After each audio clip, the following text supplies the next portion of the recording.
Some breaking news. Rapper Lil Durk is charged in a murder for hire plot. Lil Durk's real name is Dirk Bank, and he is from Chicago. This is his mugshot from Florida, where he was arrested last night. This comes only hours after 5 people associated with his music business were also accused and taking part in that for hire plot. Now, the plot targeted rapper Quando Rondo's cousin, who was killed in 2022.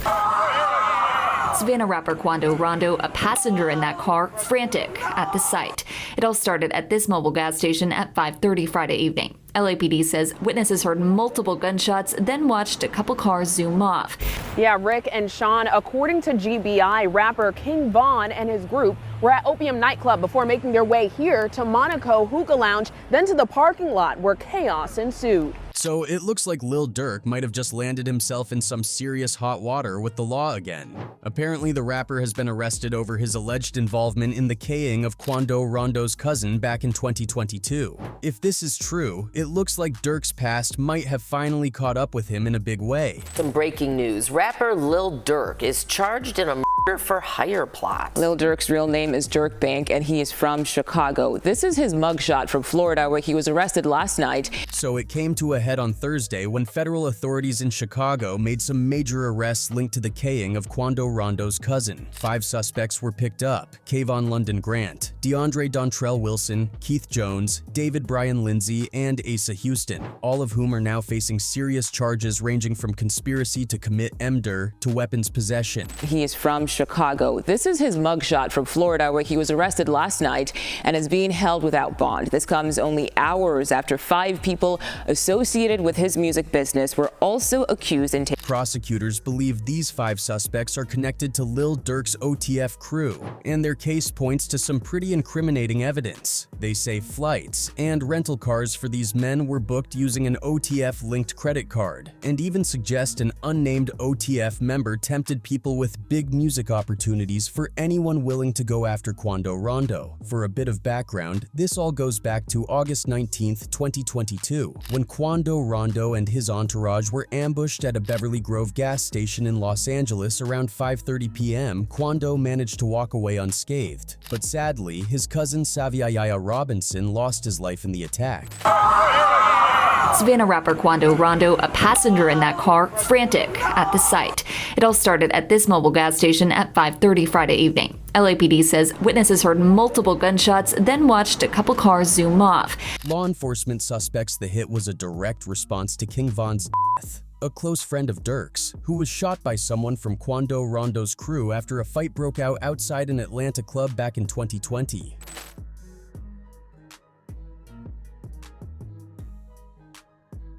Charges against Von's alleged shooter, Timothy Lil Tim Leaks, were eventually dropped, which many say may have motivated Durk to take matters into his own hands. Now you know Durk is no stranger to legal troubles with his fair share of issues over the years, but King Von's passing seemed to be a real turning point for him, marking the start of an even darker chapter. Going back to 2019, he and Von were actually facing attempted murder charges in Atlanta for allegedly shooting at a man and robbing him. Those charges were eventually dropped in 2022, sparing Durk from jail at the time. But apparently, that was not to last for long. Now, the latest twist is that all of this trouble actually came from an anonymous snitch within Durk's own circle, someone who spilled some serious insider details. This source, choosing to stay anonymous and speaking through a middleman for protection, claims Durk's tough public image is more of a front and that behind the scenes, he's genuinely terrified of getting pulled deeper into trouble with the feds. These leaked details show a side of Durk that's rarely seen,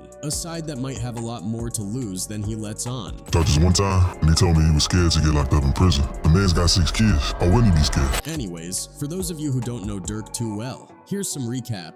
To truly understand the full story behind what shaped Lil Durk's life, we've got to go way back to 2011, where it all started with his first big legal incident. His run-ins with the law from 2011 to 2016 weren't just a phase. They ended up being a core part of his journey, defining both his personal life and his career in ways many fans might not even realize. Starting as early as 17, life was anything but smooth for Durk. He was grinding just to make ends meet, putting in work just to scrap by. But no matter how hard he tried, it appeared he kept running into dead ends. We young boys when my boy Durk first caught a charge. Life was tough on the streets of Inglewood, you know. Myself, Durk, and some of the family used to live at his grandma's house, but we didn't have nothing, so we looked to the streets. Eventually, the frustration got the better of him, and he made some life-changing decisions. With few options and his back against the wall, Lil Durk started getting involved in crime to make it through, and soon he joined the ranks of one of Chicago's most infamous gangs, the Black Disciples. Around that same time, he welcomed his first child into the world, adding even more pressure to an already difficult situation. Surviving was a daily struggle that seemed almost impossible. Joining the Black Disciples led to a series of events that landed Durk in his first big brush with the law in October 2011. One night while driving, with one hand on the wheel and a bottle of liquor in the other, he was pulled over by the cops. A quick search revealed a loaded gun in his car, and he was taken in. Although he was let out on bond, trouble soon found him again in 2012, landing him a 3-month sentence. Apparently, those 3 months behind bars forced him to take a step back and think about his choices. Later on, Durk opened up about how that experience made him seriously consider a different direction.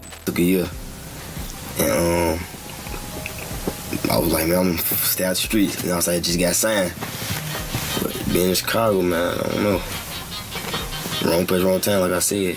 Determined to make a fresh start, he turned to rap, using social media platforms like YouTube to put himself out there and start building a following. It wasn't long before his hard work paid off. His early singles Sneak Dissing and I'm a Hitta started gaining traction, catching the attention of big names like Chief Keef and French Montana. His career quickly started taking off, and his music began spreading from Chicago to wider audiences. By 2013, he'd already dropped 4 mixtapes, with the buzz around him leading to a partnership between his collective Only the Family and Def Jam Recordings. His 2013 mixtape even got major recognition from Rolling Stone, who ranked it as one of the year's best. But just as things seemed to be on the upswing, he got into trouble again. This time, he was caught with a loaded .40 caliber weapon as a felon on South Green Street in Chicago. He posted a $100,000 bond, and his lawyer presented 9 affidavits from witnesses attesting to his innocence. Fortunately, one witness even stepped up to claim the gun, helping him sidestep further trouble. It's no surprise that all these experiences played a big role in molding Durk into the artist he is today. Through the highs and lows, he kept pushing forward, pouring his journey and struggles into his music, giving fans a real glimpse into the hardships that made him who he is. After spending over a month locked up, Durk got back out and didn't waste any time getting back to his music. But as his fame continued to grow, so did the street-level attention, especially from rival gang members who didn't appreciate his rising profile. Between 2014 and 2015, he was constantly under threat, dealing with violent encounters and suffering heartbreaking losses. One of the most devastating blows came on May 31st, 2014, when his cousin OTF Nunu was fatally shot. Nunu had just signed a record deal 2 days before he was offed. He tried to escape the ambush by driving off, but tragically crashed into a storefront, losing his life at only 21 years old. Durk beat the charge, and he hit the studio. Bro wasn't slowing down at all. He got so good in the rap game that our ops started coming for the family. They was hating on our bread. Losing Nunu was a heavy hit, but Durk didn't let it He's definitely stop hit the him. family He hard, threw but it himself showed hit further Durk into the his hardest. music, determined to keep moving forward. That same year, XXL named him as one of their freshman class of 2014,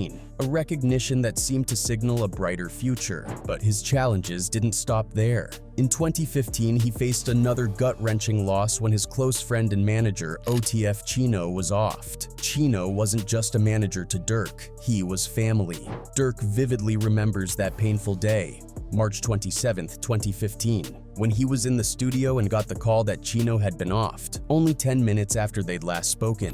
Like, how long ago did you talk to him? Like, how before it actually happened? Like 10 minutes. 10 minutes? 10. Even with all the heartbreak, gang rivalries, and legal troubles that seemed to follow him like a shadow, Durk never let anything stop him from pushing forward with his music. He threw himself into his work, going on tour and performing across the country, gaining fans from coast to coast. But his rising fame couldn't keep the street conflicts at bay. In fact, it seemed to pull them closer. Gang tensions didn't just stay in Chicago, they followed him everywhere he went. Just before he was set to perform at the Theater of Living Arts in Philadelphia on September 5, 2015, chaos erupted. Shots rang out, and a gunman fired into the crowd, striking Durk's tour bus and hitting a man fatally. The police quickly detained suspects, though Durk wasn't arrested. But the incident was a chilling reminder of how easily violence could reach him no matter the distance. For the next few years, Durk did his best to steer clear of trouble. But despite trying to keep his head down, he couldn't escape the legal challenges that seemed to be waiting around every corner. By 2019, he found himself facing his most serious charge yet, attempted murder. This time, he wasn't in it alone. His close friend and fellow rapper King Von was right there with him. On February 5th, 2019, Durk and Von were allegedly involved in a violent incident that would end up becoming yet another intense and complicated chapter in Durk's already turbulent journey. How come? Because I have nothing to hide. Like, I have nothing to run from. Did you do it? Did you shoot this man?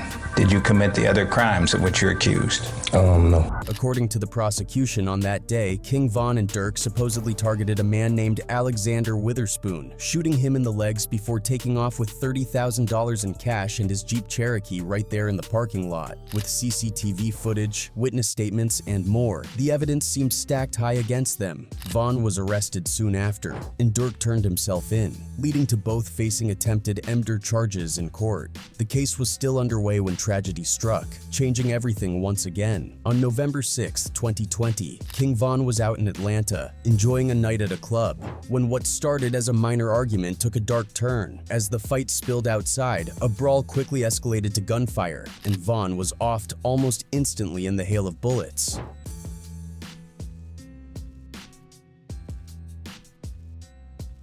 In that brief, chaotic moment, 2 others lost their lives, and 3 more people, including a police officer, were injured. The loss was devastating for Durk. Von was more than just a friend. They were like brothers, and Durk was left to grieve in the middle of his own high-stakes legal battle. Finally, by 2022, Durk was set free from those charges, but the weight of Von's death didn't seem to lift. Rumors started swirling that Durk wouldn't let his friend's murder go unanswered. Harm my people. I can't with you. I'm not into it with you.